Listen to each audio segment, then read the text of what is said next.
We're back here on our program, Jones and Company, today, and we know that you are enjoying our program. It's a Franklyn Wilson. I tell him that he has to come on our program more often, but I'm happy that he accepted our invitation this time. Godfrey Innes? Mr. Franklyn, our country is faced with two major interrelated problems. One, unemployment. Two, the deficit. I believe the basis of the deficit and the basis of unemployment is due to the fact that we've had the same basic economy for the last 60 years, and we have not broadened the base of our economy, A, to absorb a more diversified labor force, and two, to generate more revenue. How do we address that issue? Well, let me say this. That's a complex question, and it would take more time than we have to address it, okay? But essentially, that is the situation, right? Yeah, well, let me put it this way. Let's take the deficit, for example, Yeah. right? See, it's important to make sure we are using the right terms of reference, okay? The fact of the matter is, if truth be told, based on the central bank's number, not the political numbers talked about in Parliament, on the central bank's number, 286. right, okay? Now, if the deficit was $300-ish million, the real figure was $300-ish million, in the face of 2 hurricanes, that would not have been bad. See, if you look at it that way, that's not bad. Because the fact of the matter is, if it's $300 million, it's reasonable to assume that those 2 hurricanes would have cost the country in fiscal 2017 at least $200 million. So if that is true, if the deficit had a shot at being $100 million, that's a different world from $500 million. Okay? So we always got to make sure we're dealing with facts. See, bear in mind, it's hard. Partisanship runs so deep in our country. You can't even believe the figures from the Department of Statistics. Every time the Department of Statistics come up with a number, the opposition of the day finds something to say about that, where essentially say it ain't true. Someone saying it ain't true. For political reasons. For political reasons. Mm-hmm. So the fact of the matter is, one has to, this gets back to this thing about unity. Okay? Until we tackle the question of unity.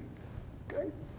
The other point you make about growth of the economy, and Mr. Innes, I got a call this week from the son of Dion folks. I'd never met the young man. But he called me, and he laid out and asked me to participate in some institute he's thinking about creating. And he laid out this vision, Godfrey, to help him to build entrepreneurship in this country. I was so inspired. I was so inspired. I had to ask him, man, how old are you? How old are you? And he told me 25. And I said, you know, when you look at the line from Arthur folks to Dion folks to Dion's son, man, that's a good line in terms of people with a sense of, let me see what I can do to help build the country. This young man offered some views, Godfrey. I must say, as a man of my age, I was inspired that the future is not in bad hands, that these people thinking that something could change. There's optimism. There's optimism. Mm-hmm. Now, that's not to say, Mr. Innes, that we don't have some serious problems, okay? Let me put it in context this way. We are, this year, 50 years beyond majority rule. You could really divide those into 2 eras. You could divide it into the Pindling era up to 1992, and then you could look at it as the Ingram-Christie era in the last 25. Each was about 25. 25 each, yes. The truth of the matter is, I am a contemporary of both Ingram and Christie. And so I speak in terms of like, that's my generation. Yeah. The truth of the matter is, I am not extremely pleased about Godfrey, what our generation have done for the Bahamas. Will you always tell me that? I'm not pleased by it. Because the fact of the matter is, I struggle to avoid the conclusion that the average Bahamian is in 2017 Better off. not worse off than he was in August the 19th, 1992. But There's compelling evidence that on average, the standard of living in the Bahamas has gone down in these last 25 years. The middle class has suffered significant contraction, that there's been significant social decay, there's less unity. It's just that we're not as good a place as we were on August the 19th, 1992. And I am not saying that in any partisan sense, because the way those 25 years have gone, you can't, quote, blame either side, because the way the people have done it. This rotating government thing, no one has had an opportunity to really have a good run to say, I am going to inculcate these ideas. And so I go back to my point of big ideas, Sir Franklyn. Yeah. And over the last 25 years, Yes. what were the big ideas in terms of moving the country forward? Well, let me say this to you, Mr. Jones. See, therein lies the point, okay? I'm beginning to look at, both these are my friends, Ingram and Christie. And I'm beginning to see where each of them did some very good things, and each of them did some very unwise things. In the case of Ingram, for example, I honestly believe Ingram's approach to what has led to this practice of freeing consumer lending, salary deduction, which led the level of consumer credit from being like a couple $100 million to more than 2-point-some billion, I really think was a big, big, big mistake. I believe Christie's dealing with the gambling thing was a big, big, big mistake. I believe the way Ingram dealt with BTC was a big, big mistake. The way Christie dealt with BPL and BEC was a big, big, big mistake. So, you know, the fact of the matter is, over this 25-year period, we've not had, you know, in my humble view, in the 25 years, we have not had the quality of governance that I think the people are searching for. But I think that's why they keep changing. They keep changing because they want a quality of governance they're not getting. Yeah, they want to feel empowered. Yes, and they're not getting it for the last 25 years. Yes. And in what you see in the offing now, do you see the kind of opportunities that are going to empower Bahamians so that they feel better about themselves? We were talking about the atmosphere in the country, whether it's the economic atmosphere, the social development atmosphere. Do you see those initiatives that would empower Bahamians to feel better about the country and to propel the country in various areas? The candid answer to that, in my humble opinion, is that we have to say, look for something or the things that give us a chance to say yes. The truth is, it's hard to find them, but we got to continue to search. We got to search. This is the only country we got. If we accept that the only answer to that is no, hey, the consequences are very serious. But the truth of the matter is, Wendell, the problems of BPL, I could tell you a number of things that could make a difference tomorrow, okay? Let's not talk down the economy, man. Let's not talk about the cupboard beer. Let's be more elegant and dignified in our language. Let's be more united. Let's not keep this tribalism, fighting each other over nothing. Let's stop that. Let us not keep, you know, because we change the government, we got to tell half the people, go to hell, we don't care about you, we can bring in this new crew and so on and so forth. And you know something, Wendell? You know, I've concluded. The main reason governments change a lot of these people ain't got nothing to do with no policy, because these boards decide very little. Very little. 99% of whatever is discussed at board meetings and pretty much all these things end up having to go to cabinet. I'm having to go to cabinet. I'll give you a simple example. Boards are window dressing. Let me give you an example. Wendell, I'm chairman of a company called Illusory Properties Limited. Someone wanted to buy about a 14-acre tract of land for us in South Illusory. They're going to put in infrastructure. They're going to do some things. It makes all the sense in the world for Illusory. The problem was, to gain access to it, we needed to swap 6 acres of land, of our land, for 6 acres of the Hotel Corporation land right next to each other. No question about value. It was just getting from the road to the sea. We engaged the Hotel Corporation in discussions. I believe the entire board of directors went down there to look at it. The entire board. They said, yes, this makes all the sense in the world. At least it creates some jobs and Illusory is a positive thing. But that was in the end. Even that had to go to cabinet. Well, that sat on the minister's desk, as far as I know, for must be 9 months. How long ago was this? 9 months ago? It's still on the minister's desk. So it's still on the minister's desk. The point that you make, as influential as you've been in the country, you had very good friends in the Progressive Liberal Party. You were the chairman of the Finance Committee. You weren't able to get these things done. Wendell, let me say to you, I'm glad you mentioned that, okay? I want the public to understand what you were saying. I want the public to understand what you were saying. The fact that the answer to your question is,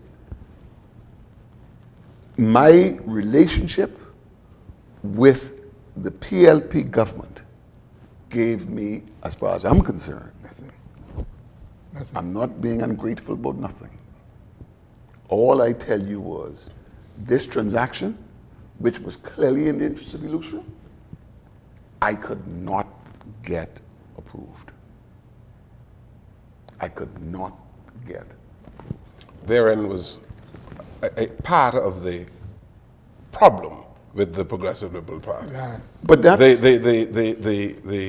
the dealing with land in the country and the inability to make decisions, Sir Franklyn, on a number of important issues. And people felt frustrated around this country. But you see, Mr. Jones, I think you're right.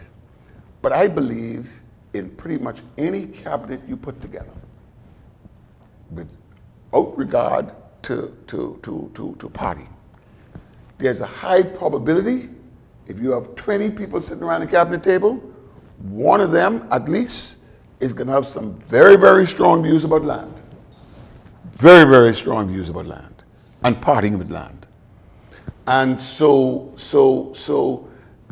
on this concept of collective responsibility, if one cabinet minister feels very strongly about it, it's almost like you got to keep talking until you bring that party around. So in my humble view, Mr. Jones, when you talk about re-engineering the economy and this and that, I believe we got to re-engineer the governance. Yes. And what do I mean by re-engineer the governance? This idea of 20 people sitting around deciding everything, that's at best last millennium approach. The fact of the matter is, there needs to be more use of committees, cabinet committees, so that things could happen faster. You have to improve the ease of doing business. The efficiency, yes, okay, let's put it that way. Yeah. Let's put it that way. But I wanted to focus on the government part, because this term about ease of doing business is becoming a bit of a buzzword these days, and I think different people it means different things to different people. What I'm talking about is this. See, and from what I've been close to 3 prime ministers that we've had before Mr. Menes. My understanding, what a lot of them seek to do, is to organize their cabinet in such a way to reduce the risk of corruption, the same corruption with the minister administration talking about. From what I gather, prime ministers seek to organize their cabinet to make corruption difficult. So, for example, you might be the minister of housing, but you need money to finance the houses. So, the prime minister organized to make sure that national insurance, for example, which is the largest pool of money that any cabinet minister could have access to, that you're not the minister of national insurance. So, you're the minister of housing, you want to build some houses, you have to go and convince another minister to help finance it. And then when it comes to putting in the infrastructure, that's the minister of works. So you got to go and convince another minister. I remember Mr. Ingram. I remember when he was the minister and he was doing Elizabeth Estates. At the time, we were starting Pinewood Gardens. He was housing and national insurance at the time. He was. He was. And notice, Mr. Ingram came behind, he knew the significance of that. He knew the significance of that. Okay? Notice, a few prime ministers, that has happened a few times since. You know what happens? I'll never forget this. Mark Holmes was having problems with the Ministry of Works under Minister Loftus-Roke at the time. Ingram, as the Minister of Housing, was also having problems with sewer for Elizabeth Estates. I remember one time Mr. Ingram said to me, he says, man, I'm going to build the houses. Go ahead and do it. Now, I can build the houses, and when people come to me and say they want to move in and they need sewer, I'm going to tell them, go see Mr. Roker for the sewer. The point I'm making to you is, he had that type of power, he had that sense of approach to governance, but the point is, prime ministers up here, I've never been a prime minister, I don't know, but just from conversations I've heard, they seek a lot of times, it's like in a business, eh? In a business, you try to, who could sign on the checks? You try to do it where if someone can steal, they have to convince at least one other person. Two signatories. If they can steal, they got to convince at least one other person. And so the point I'm making is, there are a number of built-in things. As a matter of fact, I believe, quite frankly, the minister administration on this thing about corruption. If you want to get something done in the government system, the worst person to try to bribe is the cabinet minister, because they can't do much. You have to bribe the public servants. You got to go bribe the public servants. Yeah. Because the minister, a lot of times, I've spoken to a lot of former ministers. They tell me the way a system works, right? A permanent secretary see you doing something. He thinks or she thinks something fishy. All she put on that file, minister, my advice is you do not do this. Now, what minister is going to do that when he or she knows there is on the file something where that permanent secretary said, don't do this? Could you imagine, despite that record, the minister going ahead and doing it anyway? And there's an investigation held, and it's determined that he acted against his vice and permanent secretary. You might as well turn in your resignation letter the same day. Yeah. It's about understanding the system. Eh? That's right. So Franklyn, we are out of time. Yes. And, but I just want you to say a word again about unity in our country, because there is a perception that there is a high level of hate in the Bahamas. Well, Mr. Jones, I really honestly believe we're going to struggle for a long time unless we address the question of unity. I don't see how we're going to build the country unless we do it with more sense of cohesion, bipartisanship. That's got to be the mantra. And because if we don't, you know what happens? You know what happens? What happens is this. Every election, each party looks for what foreign investor unhappy with the government of the day over something, and they go to him or her looking for money. So, rightly or wrongly, the perception is, in this last election, the FNM went to one of two people, or both of two people. Before that, the PLP went to another gentleman who works with the then government of the day. And as long as that's the system, it will never be the people's time. We've come to the end of the program. Thank you so very much for being here today. We appreciate it very much. Thank you, Godfrey. Thank you. Thank you for watching and thank you for listening to our program today. Good evening, everyone.